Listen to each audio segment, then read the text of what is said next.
भाई साहब, ही जेका जिनेवा में रखियलु हुई, पाण कल्ह ई हुन ते डिस्कशन कईसीं त थोरो शकी क्रिएट थी वियो कल्ह ताईं, माना ईअं सिर्फ़ु प्राइम मिनिस्टर जे हवाले सां ख़बर आई।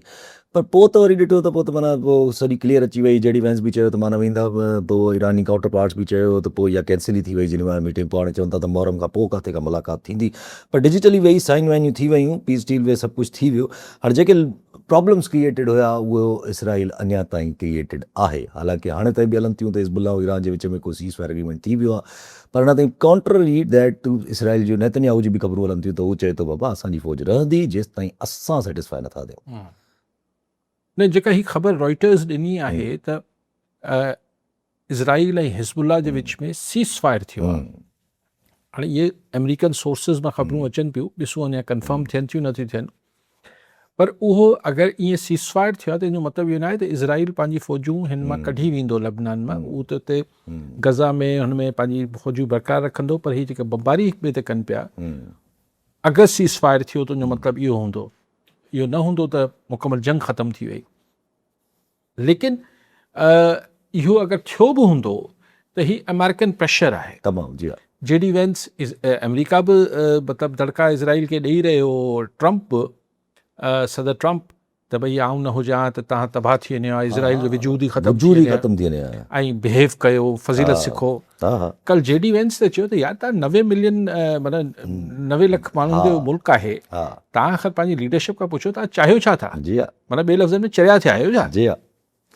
सो इन प्रेशर में अगरि ही सीज़ फायर थियो बि आहे त इहो उन ई जी तव्हां छा पिया चओ? मां चयो जेडी वैंस त वॾो थ्रेट ॾिनो न। हुन त चयो त इसराइल खे सम्झणु खपे त American leadership is not their enemy, you have to see the where the pulse is coming from. माना उहे अवाम जी तरफ़ इशारो करे त अमेरिकन अवाम तव्हां सां नफ़रत थी करे, ॾिसो जी ज़ाहिर आहे ही अमेरिकन लीडरशिप छो ख़िलाफ़ थी आहे।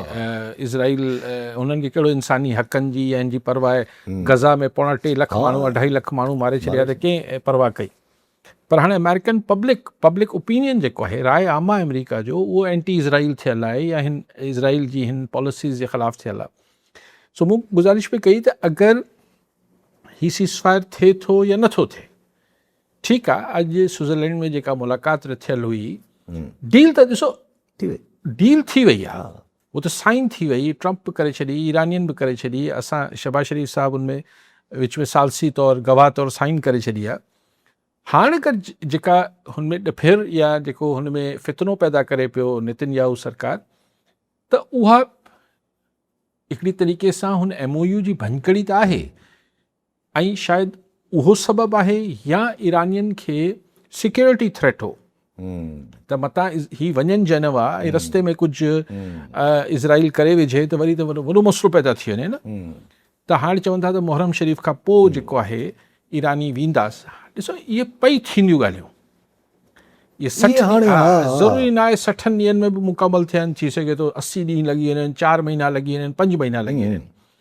अमेरिका ऐं ईरान जी ठाह थी वियो आहे ऐं ॿई धुरियूं कतन विढ़ण जे मूड में न आहे। भले कहिड़ा बि बयान ट्रम्प ॾे, भले कहिड़ा बयान बि ईरानी लीडरशिप ॾे, ॿिन्ही जंग जो मज़ो वठी छॾियो आहे त विढ़ण लाइ तयारु न आहिनि। हाणे छा, हाणे अगरि इज़राइल मुस्तक़िल इहा हरकत कंदो रहे थो लेबनान में, पाण हिकिड़े मफ़रूज़े ते ॻाल्हायूं था, जेको हू करे पियो, मफ़रूज़ो छा, कल्ह बि 18 माण्हू शहीद कया अथसि लेबनान में, त पोइ ॾिसणो आहे त अॻिते फेज़ में ईरान तल अवीव खे डायरेक्ट हिट करे थो या नथो करे।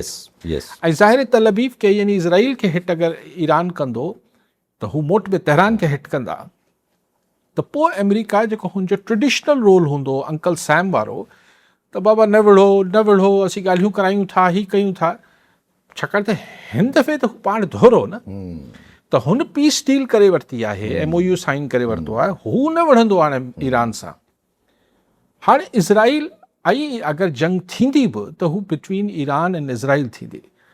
हाणे उन सूरत में बि जेको हींअर अमेरिकन लीडरशिप जो जेको रवैयो नज़र अचे पियो त हू इज़राइल मां ख़ुशि न आहिनि, दूरियूं पैदा थियनि पियूं। हाणे अगरि इहा जंग सफ़ा ईरान सफ़ा अगराई न करे छॾे, त अगरि हिन में इहो जेको तस्वुरु उभरंदो त हीउ इज़राइल जंग जारी रखणु चाहे थो, त अमेरिका पंहिंजे पाण खे कुंडाइतो कंदो, मतिलबु पासीरो कंदो।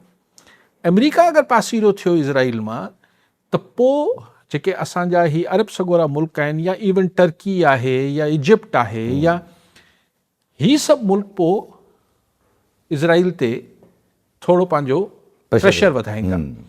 ऐं हू प्रेशर वधाइण में जेके अगरि ही सॼा जेको मुस्लिम ब्लॉक ठाहिण जी ॻाल्हि थिए थी, जंहिंजी शायदि सुभाणे परीं का मीटिंग बि आहे, जंहिंमें इजिप्ट जो फॉरेन मिनिस्टर आहे, जंहिंमें पाकिस्तान आहे, टर्की आहे ऐं सऊदी अरब आहे।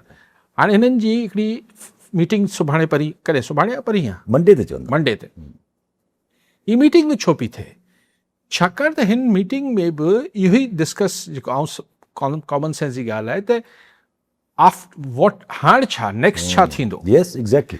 ऐं नेक्स्ट में मिडल ईस्ट में अगरि ही 4 मुल्क वेही ॻाल्हाइनि पिया त हू इज़राइल जे बारे में ई ॻाल्हाईंदा।